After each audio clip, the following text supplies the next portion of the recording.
Good morning, beautiful Facebook fam. Emily Diamond. Hope you are having a beautiful, beautiful day.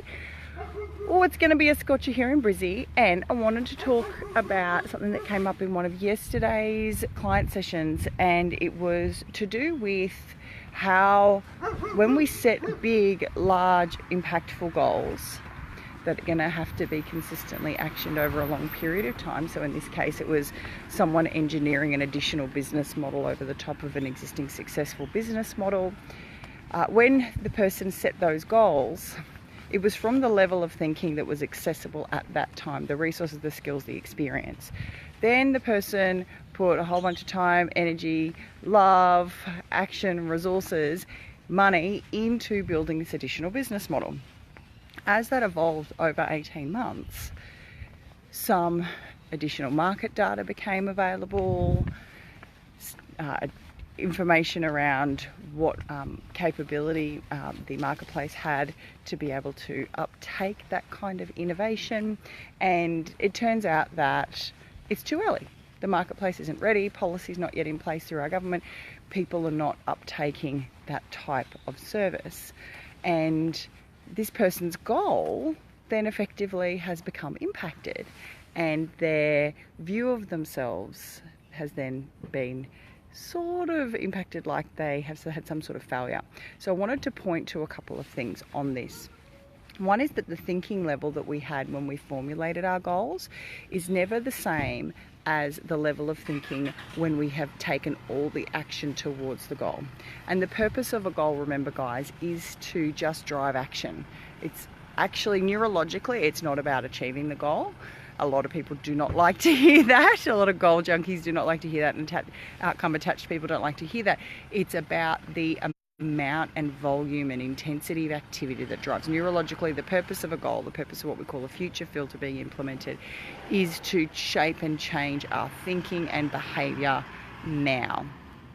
And of course, the process of changing that thinking, of changing the behaviour in the present, alters the way you interact with your environment, alters the reality that you then are creating, and then you get more feedback and you get more information. So there's two parts of that. One is that the level of thinking that we have when we formulate a goal is often insufficient or unsupported, and through the process of working towards a goal, we will then discover if the goal has a high probability of success.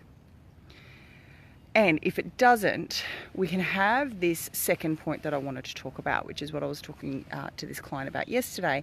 And that's where we put two levels of ourselves together. We mush two things together. We collapse two things. And we collapse goals with identity. Identity is who we think we are. Okay, and that's in the present, right? So goals are future-based, they drive activity. Identity is who I am right now. Got my little raincoat for school drop-off because it's been a bit rainy this morning. It's now baking though. Lovely Brisbane, subtropical weather. Love to all my Far North Queensland peeps. That's where I grew up, in Townsville, and I hope everyone in town is safe and well. Over the last couple of weeks, it's just been crazy seeing all those pictures of crocodiles in the street and the devastation you guys are dealing with. Big love to you. Coming back to my second point, this thing where we collapse goals and identity.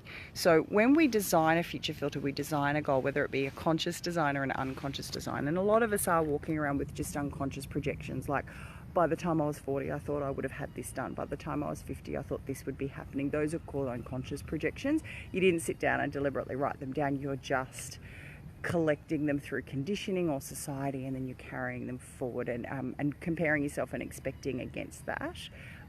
But with conscious goals, like a business model, like this client was dealing with yesterday, they are still very successful in all these other areas of their life. They still have a really successful business model. They have all this lifestyle freedom because of the business models that they've built. They have this beautiful family. Their kids are becoming independent, so they're getting to have all this amazing time with their spouse. They have a beautiful outdoor lifestyle. You know, all these wonderful things that we could measure as successful. But because he associated that new goal of that additional business model to his sense of self, to his identity, now he didn't know he did that. He didn't do that on purpose. A lot of us do it, not knowing it, starting to what we call identify with our goal. We start to connect with it. We start to make it mean something about us. So if I achieve that goal, that means X, Y, Z about me. So we call that false identification. So we distinguished yesterday that he had falsely identified with this additional goal. Now that means that when that market data came back to him and he has to delay the launch, when he has to delay the launch of that business, he as a person, his relationship to himself is damaged. He now is feeling like a failure, losing confidence, doesn't trust himself, is thinking, what's wrong with me? What didn't I do wrong? Why did I do all that? Am I an idiot? Da, da, da. So that is now this difference between, that was just a goal that he received data from his environment on. He can persist towards that goal, absolutely, and find new strategies. But while he's falsely identified, his relationship with himself is now damaged. And that impacts all of his satisfaction, fulfillment, and capability in all the other areas of life. So his ability to adapt that strategy, his ability to grow the other existing successful business models, his ability to feel connected and roll around in the pleasure of all the success he's created with his family and what he's provided for his family, he doesn't get access to that when he's trapped in this false identification with his goal, feeling basically like garbage because a goal didn't get achieved or has been delayed. So I wanted to put that out there for you guys today to start to have a think about the level of thinking that we do our goal setting at. If we are not open and flexible and willing to take in the new data and also the new us, because as we move towards our goals and we take that action, we develop new behaviors, we develop new skill, we develop new knowledge, we develop new capabilities, new resources. So we are never, neurologically, we are not the same person when we complete the action towards a goal or actually achieve a goal. So we don't get to feel the same level of satisfaction that we thought we would when we originally designed the goal a lot of the time, because the goal will adapt to the environment with what we've learned, what we've acquired, what resources we've got. So as we develop and learn and actually act out the actions for those goals, the goal will change. But if you have identified with the goal, if you falsely identified with your goal, you will be upset by that and it will impact your effectiveness, it will impact your capacity. And that was very cleverly what this person had distinguished. They said, I'm not as effective. They knew it, they could see they weren't as effective, but they didn't know what they had done, and it was this false identification with the goal. So for any of you who've been living through that or dealing with that or had that in the past, I hope this gives you a sense of comfort and insight and clarity and relief of, oh, it was just that simple thing. Okay, gotcha, because from there you can do so much. You can separate it from your identity, you can redefine new goals, you can commit to old goals if the timing is now right. There is so much you can do. So I hope you take a little bit of comfort and clarity from that today. That's my intention. I'm sending you all lots of love. I've got a beautiful day today of private coaching and then some really fun team training. I'm so lucky I get to do team training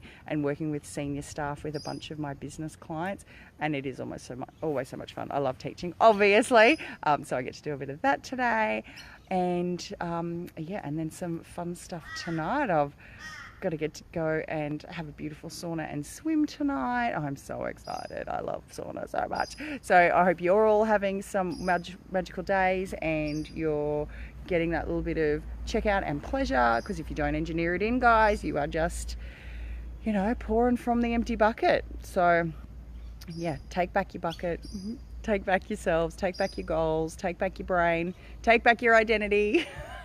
Have a great day. If any of you need to chat, reach out, PM me, or go to my bookings page on my website so we can have a chat. Okay, bye loves.